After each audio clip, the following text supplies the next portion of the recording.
नमस्कार दोस्तों, इस नई चर्चा में सीधे मुद्दे पर आते हैं। आज का विषय कोई आम ऐतिहासिक या पौराणिक कथा नहीं है। हम बात कर रहे हैं भगवान श्री राम की, the eternal legacy of lord Rama. सच कहे तो ये सिर्फ एक कहानी नहीं है, बल्कि कर्तव्य, त्याग और इंसान के अहंकार के विनाश का सबसे बड़ा और अंतिम पाठ है। और सबसे खास बात यह है कि ये पाठ आज के इस मॉडर्न समय में भी उतना ही प्रासंगिक है जितना हजारों साल पहले था। तो एक स्वाभाविक सा सवाल उठता है कि श्रीराम की असली विरासत आखिर है क्या? क्या उनकी सबसे बड़ी जीत सिर्फ लंकापति रावण को हराना था? बिल्कुल नहीं। अगर गहराई से देखा जाए तो उनकी असली विरासत है धर्म, मर्यादा और सीमाओं का वो शाश्वत संदेश जो उन्होंने पूरी दुनिया के सामने रखा। एक ऐसी मिसाल जो कभी पुरानी नहीं पड़ती। चलिए इसी विषय की गहराई में उतरते हैं। भाग 1, अयोध्या के आदर्श राजकुमार, द फाउंडेशन ऑफ धर्म। कहानी की शुरुआत होती है अयोध्या से।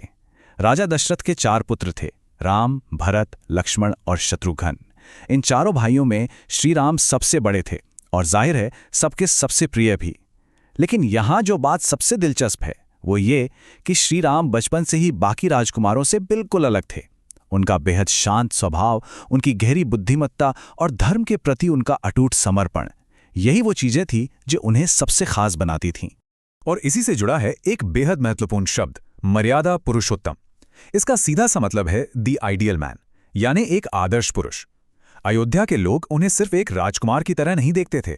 उनके लिए श्री राम न्याय, सत्य और धर्म के साक्षात प्रतीक थे। उन्होंने अपने जीवन के हर कदम से यह साबित किया कि मर्यादाओं का पालन आखिर किया कैसे जाता है, और यही उनके इस महान नाम की असली नींव बनी। भाग 2, 14 वर्ष का वनवास, the ultimate test of duty. अब कहानी में एक ऐसा मोड़ आता है जिसने सब कुछ बदल कर रख दिया। महारानी कैकेयी ने राजा दशरथ से 2 ऐसे कठोर वरदान मांगे जिनकी किसी ने कल्पना भी नहीं की थी। पहला, भरत को अयोध्या का राजा बनाया जाए, और दूसरा, श्री राम को 14 वर्षों के लिए घने जंगलों में वनवास भेज दिया जाए। अगर हम जरा सोच कर देखें, राज्याभिषेक की भव्य तैयारियां चल रही थीं और अचानक इन 2 मांगों ने पूरी अयोध्या को भीतर तक हिलाकर रख दिया। अब यहाँ पर परिस्थिति को समझना बहुत जरूरी है। श्रीराम के पास 2 एकदम स्पष्ट विकल्प थे। एक तरफ इस फैसले का आसानी से विरोध किया जा सकता था। पूरी प्रजा, पूरी सेना उनके साथ थी, कोई उन्हें रोक नहीं सकता था। लेकिन उन्होंने दूसरा रास्ता चुना। उन्होंने पिता की आज्ञा को धर्म मानकर बिना किसी हिचकिचाहट के स्वीकार कर लिया। राजमहल की सुख सुविधाओं को एक पल में छोड़ देना, सच में यही वो बहुत बड़ा त्याग है जो साबित करता है कि उन्हें मर्यादा पुरुषोत्तम क्यों कहा जाता है। भाग 3, सीता हरण और लंका विजय, द बैटल ऑफ राइचियसनेस। वनवास के दौरान एक ऐसी घटना घटी जिसने इतिहास की दिशा ही मोड़ दी। लंका के राजा रावण ने माता सीता का हरण कर लिया। लेकिन समझने वाली बात यह है कि ये केवल एक निजी संकट या कोई अपहरण मात्र नहीं था। रावण का ये दुस्साहस सीधे सीधे धर्म और अधर्म के बीच दुनिया की सबसे बड़ी वैचारिक लड़ाई की शुरुआत थी। सत्य और असत्य अब पूरी ताकत के साथ आमने सामने आ चुके थे। इस असंभव से चुनौती का सामना कैसे किया गया, ये किसी मास्टर क्लास से कम नहीं है। सबसे पहले हनुमान जी और वानर सेना के साथ एक मजबूत और अटूट गठबंधन बनाया गया। फिर उस विशाल और भयंकर समुद्र पर पुल बनाने का वो काम कर दिखाया गया जिसे सब नामुमकिन मानते थे। और अंततः लंका पर चढ़ाई की गई। श्री राम की ये कूटनीति, ये स्ट्रैटेजी और उनकी लीडरशिप सच में कमाल की थी। भाग 4, रामायण की सबसे बड़ी सीख, द फॉल ऑफ ईगो।